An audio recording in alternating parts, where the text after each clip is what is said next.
what's going on, guys? And today I wanted to do an in-depth video review for the Comfort-Built HP22i. So what I want to cover in this video is I'm going to talk a little bit about the installation. I'm going to show you a demo of the actual pellet stove turning on.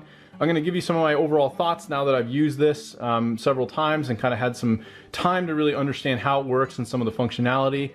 I'll talk a little bit about cleaning and some of the extra things that you need to know about it before you decide to purchase this.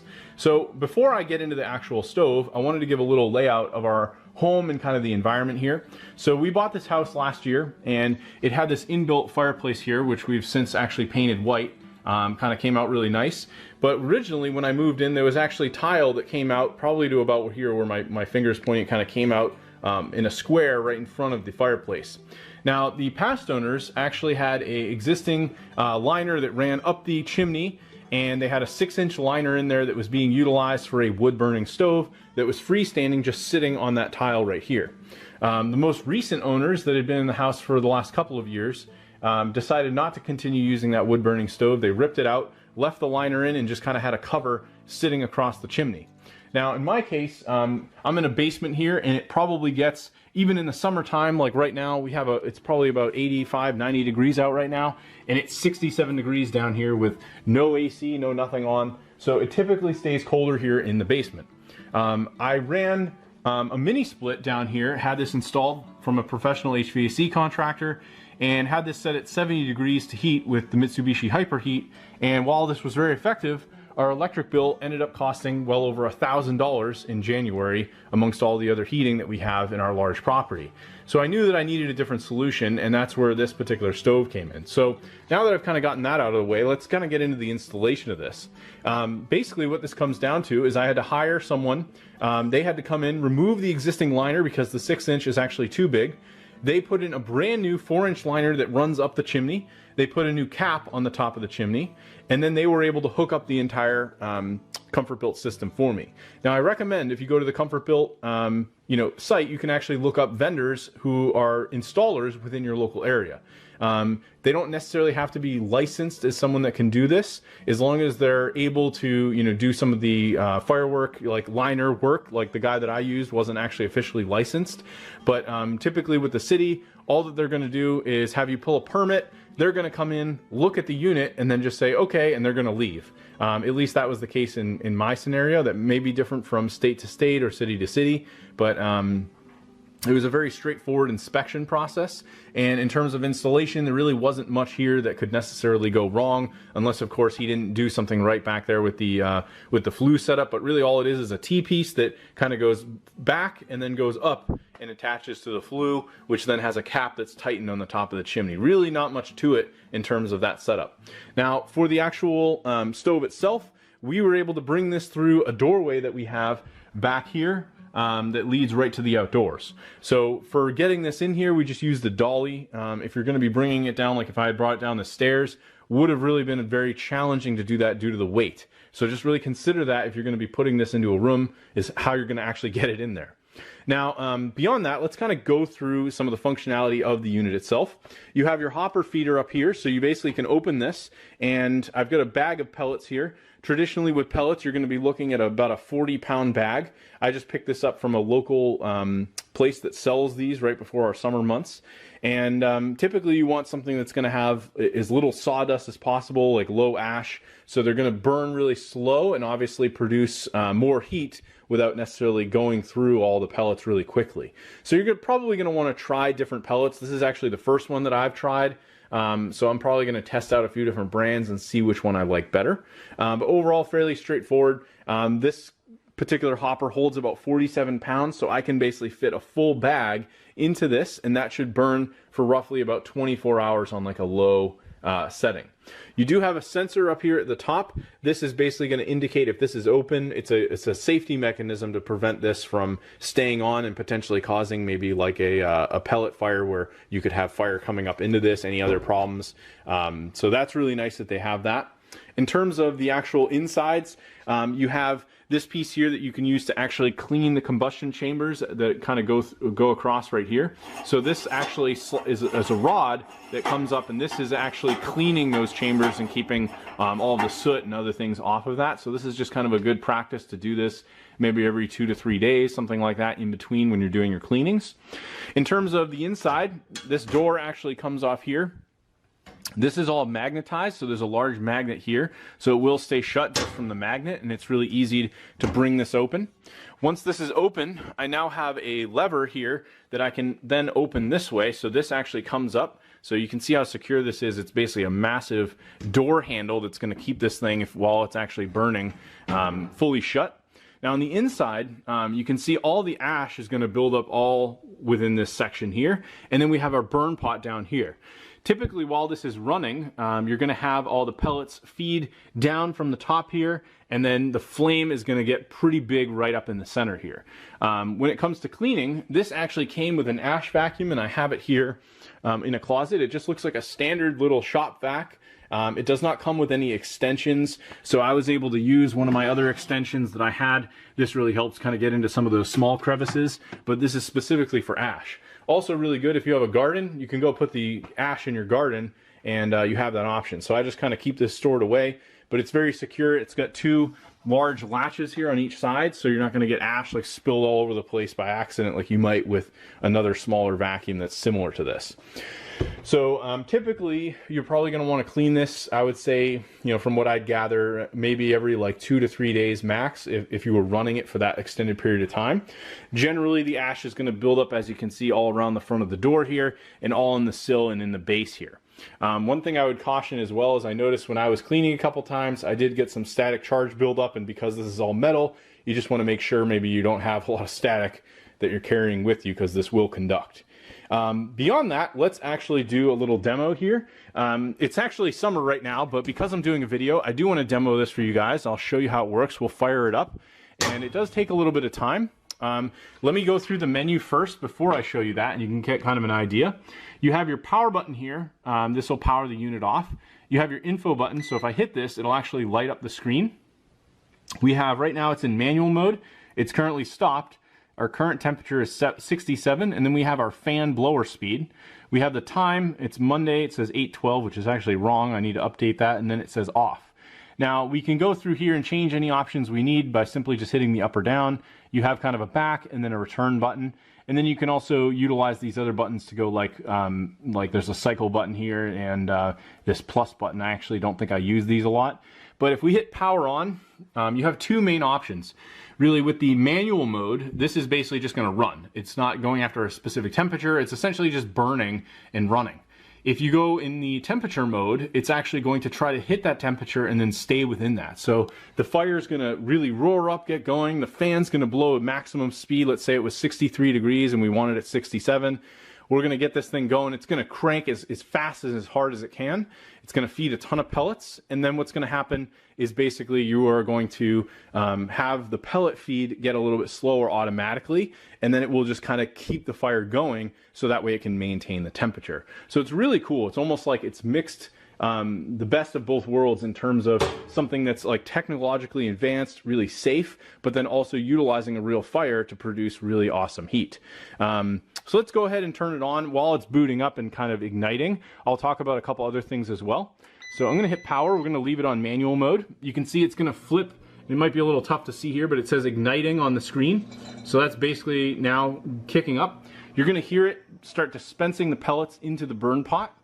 And let me walk through a couple other things while it's going through the ignite process so you guys can, you know, not be sitting here just staring at nothing while it's getting going. It does take a few minutes. So we have a manual here, actually a remote, sorry. You have your on off, you can do your temperature, you have the manual button there. You can do up or down on the temperature, and then you can also hold or unhold on specific temperatures.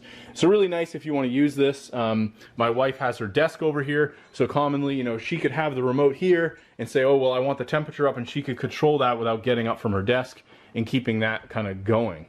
Another thing that's nice about this is we were able to run the power cord right under the actual shroud that's set up here. So we just have this running to an extension cord because it was not quite long enough, and then we actually added a small power strip that just runs here.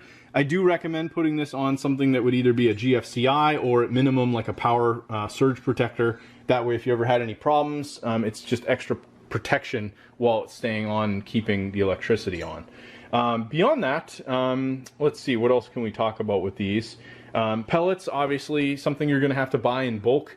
The more of them you buy in larger bags, the better it's going to be. You're going to have more opportunity to save money if you are buying these more in bulk. Like if you went and bought, I imagine, 50 bags, you could probably save going with like local vendors versus just buying them one at a time. So that's something to keep in mind, and obviously having a place to store these, as you will go through them fairly fast.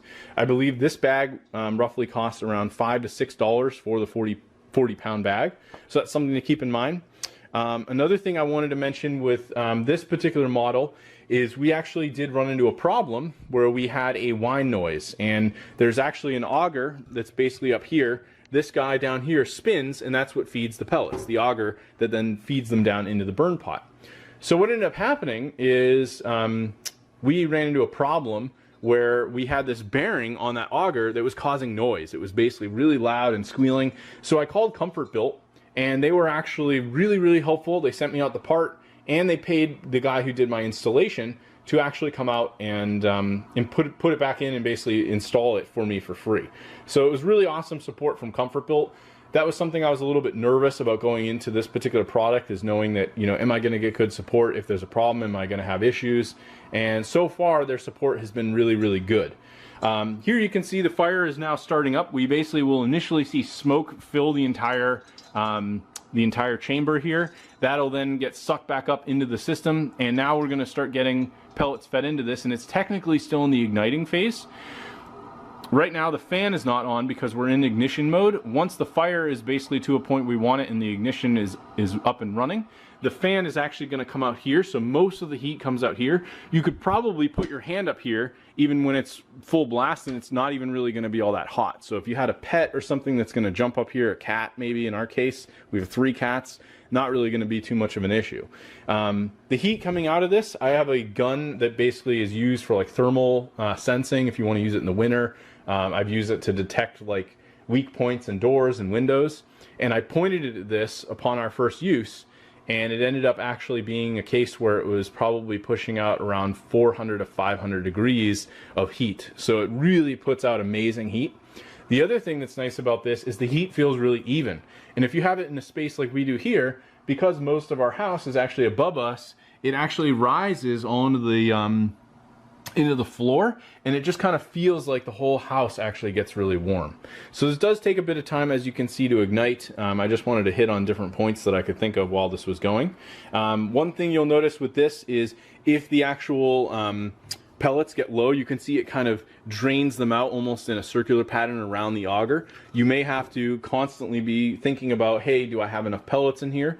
If you don't, what will happen is this will end up getting to a point where you'll probably have to either add more to it or maybe push them to the sides from inside. Another nice thing that I would maybe consider to think about would be, you'll notice here inside when I poured this, there was some extra ash. You could actually get a bucket and maybe get like a filter of some kind, of sifter, so that way when you pour the pellets you could do it into a bucket, and you could have all the dust and everything go to the bottom, and all the pellets simply just get the maximum capacity that you would want without all the extra dust that could cause problems. So that's another suggestion that Comfort Built actually suggested to me. But here you can see, hopefully this actually ignites. I don't know if this is going to run into a problem because I don't have a lot of pellets in here right now. But typically what's going to happen with this is it will get up a pretty good fire. The fan will kick on all the way to 5. Right now it's on 1. So if you look here, you can see it's at the 1 mark all the way on the left. And then this is going to blow pretty good.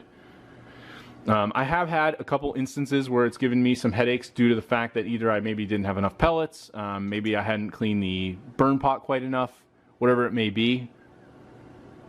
And it's possible with this demo, I may not have had enough pellets in there for it to feed properly, and that's why it's not quite picking up the way it should have been.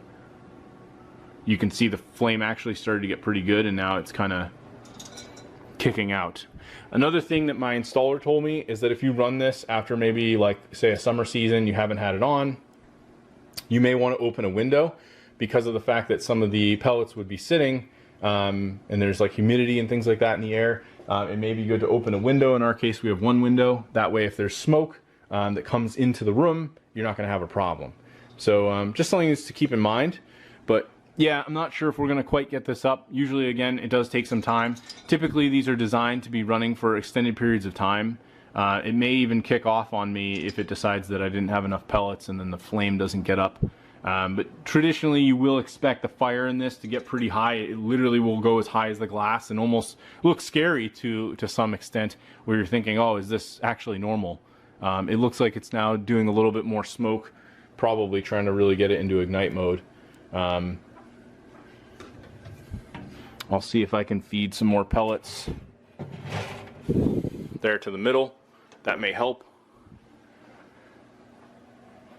The smell that it produces is really nice too. Overall, I found that when having this running, it makes the house smell really good, and you will typically sometimes even notice it outside. So I think it's going through the ignite process here again. You can see there it starts to light. Okay, so I had to cut the video, but I wanted to give you guys a demo here. It took about 5 minutes or so, and the fan is actually now just kicking on. But this is pretty much a typical flame as to what you'd expect once this thing is kicking. And now we have this actually starting to kick on, and all the heat is basically going to be produced right from here. So this is going to stay on pretty much at this pace probably for 5 to 10 minutes, and then depending on the settings that you have, either between manual or temp, it's going to kick off and give you the effect that you want. Overall, you probably would want to wait at least 2 hours after this is cooled down to pretty much go ahead and actually clean this. I'd maybe even say possibly longer, and that way you're not going to hurt yourself by burning your hand or anything like that as you go in there to clean. Typically what will happen when you power it off, you're going to find that it's just essentially going to stop feeding pellets, and then the fire will die down on its own over time because it doesn't have any more fuel to keep it going. So overall, this is pretty much a normal fire. Really awesome as something to look at too. I'll go ahead and even turn the lights off in here so you can see. We have several lights in here, and again we have some sunlight coming in, but looks really awesome at night. Really just makes for some nice ambiance. Again, right now the fan is kicking up. I think it's at setting 2, but I can actually increase this. So that's 3, 4, and then 5. And you may not even notice, I think with this it actually stays at max pace as it goes. But now we're in heating mode, so it's fully out of ignite. But anyways, thanks for watching my in-depth video review. Hopefully you found this helpful, and overall I've been very happy both with Comfort Built and the experience having this pellet stove. Really looks quite nice on our setup here and really came out perfect. I'm very, very happy with the overall setup of everything. And another thing I did want to add is if you do decide to get something like this, I believe there are currently rebates that you can get from the IRS. So if you decide to go out and actually get one of these, you can actually get a kickback from the government for purchasing them and submitting a rebate with your taxes. So that's something else to keep in mind. That is another big benefit of getting a pellet stove. Anyway, thanks for watching, and I will talk to you later.